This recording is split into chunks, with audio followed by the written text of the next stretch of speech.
Vice President Sara Duterte nanggagalitin na naman sa galit kila Romualdez, Lisa Marcos at Bongbong Marcos. Bakit kaya? Tara, panurin natin. Ang ina ninyong lahat. Romualdez, Lisa Marcos, Bongbong Marcos.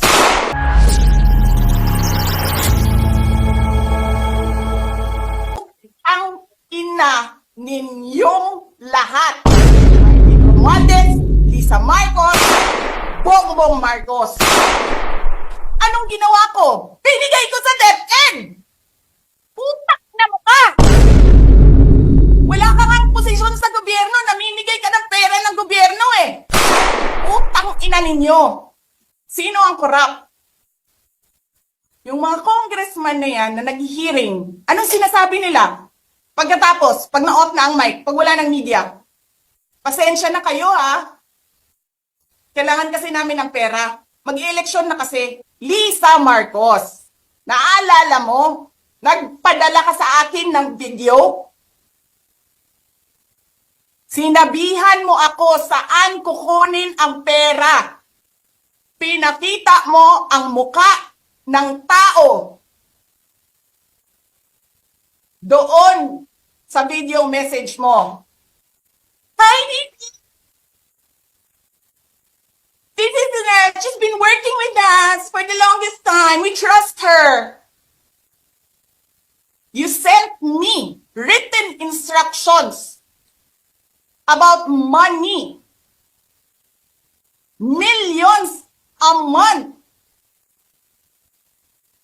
Anong nakalagay doon sa envelope? DepEd! Anong ginawa ko? Binigay ko sa DepEd! Putak na mukha!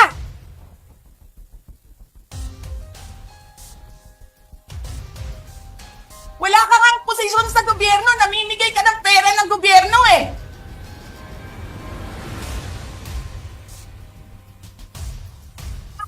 Sisirain mo yung tangal na mga kasama ko sa Office of the Vice President. Sasabihin niyo sa mga tao, nakaw yan, confidential funds yan. Niwala nga kayong isang proof na confidential funds yan. Naniwala lang kayo sa isang babae na ang pangalan ay Gloria Mercado na nagsabi confidential funds yan, na hindi nyo nga nilabas, na wala pang confidential funds, meron ng white envelope. Kasi 2022 pa lang, tangina mo ka, may utos na ng pera sa DepEd. Tapos kami yung nagsisinungaling? Nagpipigil ako eh. Kasi gusto ko lang magtrabaho. Gusto ko lang tapusin nyo na yung show ninyo dyan sa House of Representatives para makabalik na kami sa trabaho namin. Tapos ganyan ang gagawin ninyo sa amin dahil hindi kami sumusunod sa inyo? Dahil ayaw na namin tumulong sa inyo?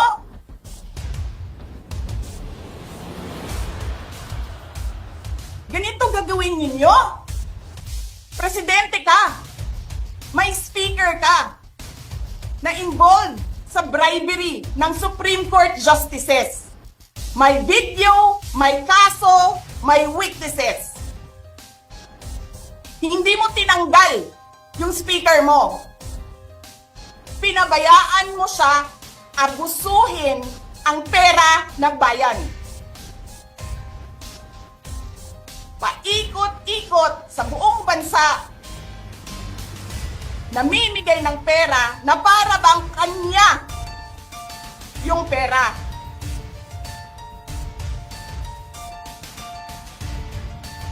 Eh di ba nga, lagi niyo sinasabi separation of powers? Anong trabaho ng legislative branch? Gumawa ng batas.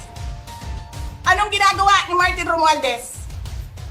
Nagdidirect ng DSWD, namimigay ng ayuda,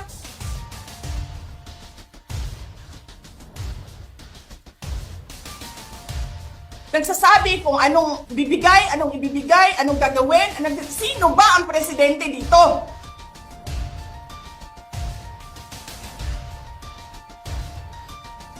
Alam nyo, alam namin, mali ang ginagawa ninyo. Sinabihan ko lang mga kasama ko sa Office of the Vice President, pasensya na, sumunod na lang tayo para matapos na sila. Tapos ganito ang gagawin ninyo? Alam namin, walang contemptuous doon sa ginawa ni Yusek Lopez. Wala. Lahat ng tanong, sinagot niya. Pumunta siya. Maayos siya kumausap. And then sasabihin ninyo sa amin, bakit kami susulat sa COA? Bakit hindi kami susulat sa COA? Hindi tapos ang appeal namin. Hindi tapos ang audit namin. Tapos, puhaghag na ninyo dihatanan ang gisubmit namo sa COA? Hindi. Sobra kahayahay ninyo ng mga tao. Kaming lahat, sa Office of the Vice President, Monday to Friday ang mga trabaho namin. Sa ibang opisina, Monday to Friday. I'm not saying na bawal yan.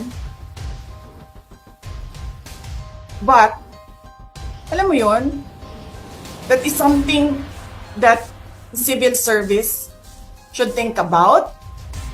May mga opisina ng gobyerno, 4 na araw lang pumapasok. Yung iba nandyan sa daan, sa init, sa ulan, nandun sa bundok, naglalakad, tumatawid ng mga sapa, Monday to Friday, mga government employees, and then we have a House of Representatives, Monday to Thursday lang ang trabaho.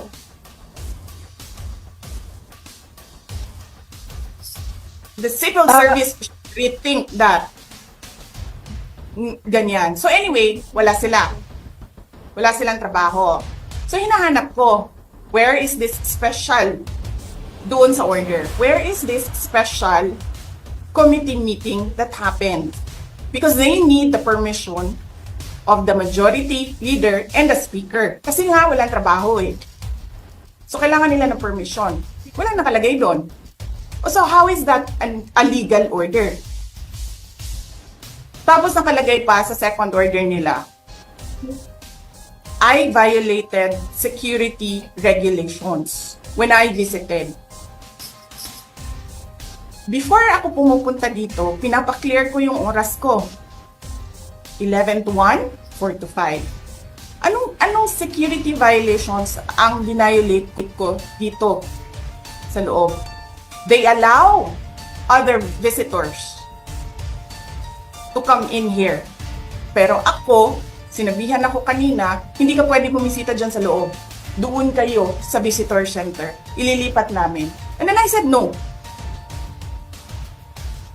Sabi ko, sinabi ni Secretary Chua, through that lawyer, I think Attorney Agnes, I don't know if I remember the name correctly right now, na yes, she can visit subject to the guidelines of the detention center.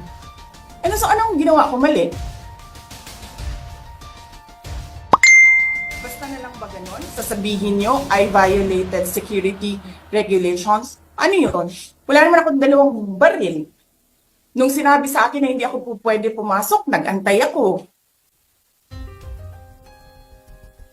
Alam mo, binibigyan ko pa ng pasensya yan si Taas ba yan? Kanina eh.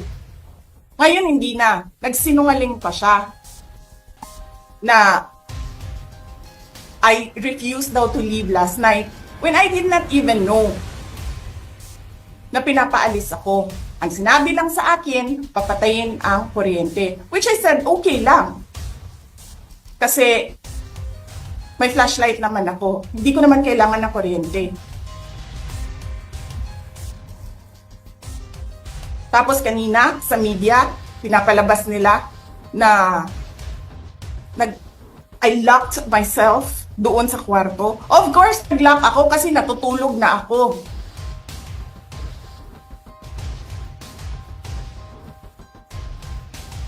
Tapos, what? bawal ako magstay sa opisina ni Congressman Pulong Duterte. Bakit? Is not that government property? I was allowed by the lawful occupant and possessor of that office to stay there, to assist a detainee who is inconsolable right now, na hindi mo na alam kung yung sakit niya sa likod is a heart attack o ano, kasi hindi nila pinapapasok yung doktor. 'Di ba? So yes, hinahanap ko kanina, sabi ko, where is this permission from the speaker na meron kayong committee hearing kanina in the dead of the night to give an order na i-commit doon sa correctional facility. And where is the rule that says kapag may violation sa detention facility ay ililipat sa correctional facility? Ano yun? You make rules as you go along?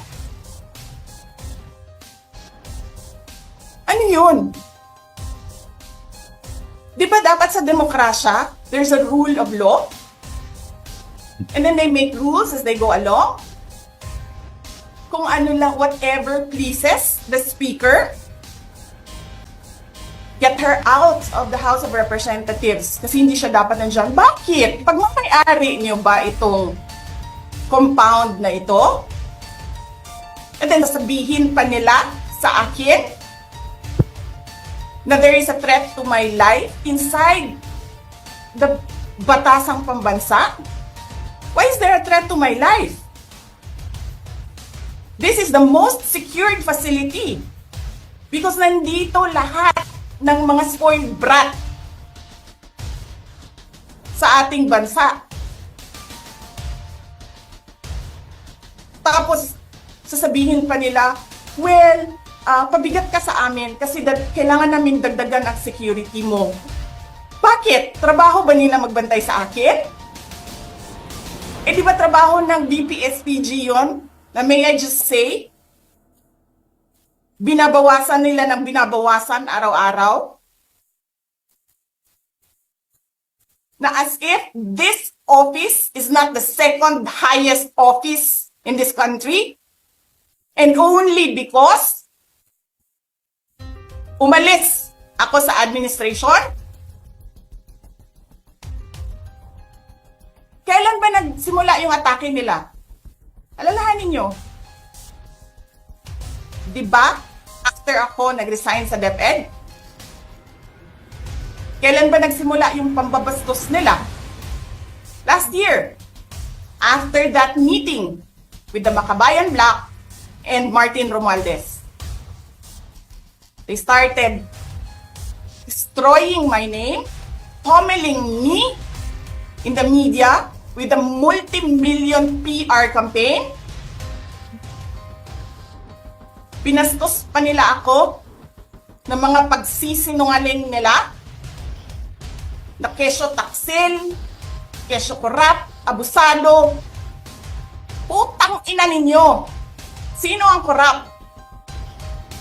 Yung mga congressman na yan na nag-hearing, anong sinasabi nila? Pagkatapos, pag na-off na ang mic, pag wala ng media, pasensya na kayo ha. Kailangan kasi namin ng pera. Mag-i-eleksyon na kasi. Tabi kay Sara ha. Hindi ko naman gusto tong ginagawa ko eh. Eh putang ina, hindi mo pala gusto ginagawa mo eh. Bakit mo sinisira pangalan ko? Joel Chua.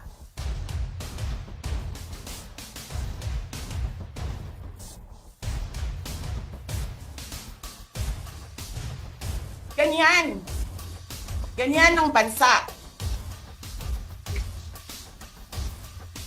This country is going to hell because we are led by a person who doesn't know how to be a president and who is a liar. Alam nyo anong pruweba ko na sinungaling siya? Tinanong ko, dalawang businessman. Matagal na sa negosyo ng bigas. Because I was concerned. This is a campaign promise. 20 pesos na kilo ng bigas. And so, I really sat down and talked to a businessman. Sabi ko, sabihin mo sa akin, kung magagawa ba yung 20 pesos? Sabi niya, hindi. Napaka-imposibleng gawin yan. Because more than 20 pesos ang cost. Paano ka magbenta ng palugi? So tinanong ko, nagsinungaling ba siya nung sinabi niya? And then he said outright, yes. It's either he did not know what he was talking about, that's so incompetent, or he was lying through his teeth to get the votes of people. Putang ina ninyong lahat. Martin Romualdez, Lisa Marcos, Bongbong Marcos.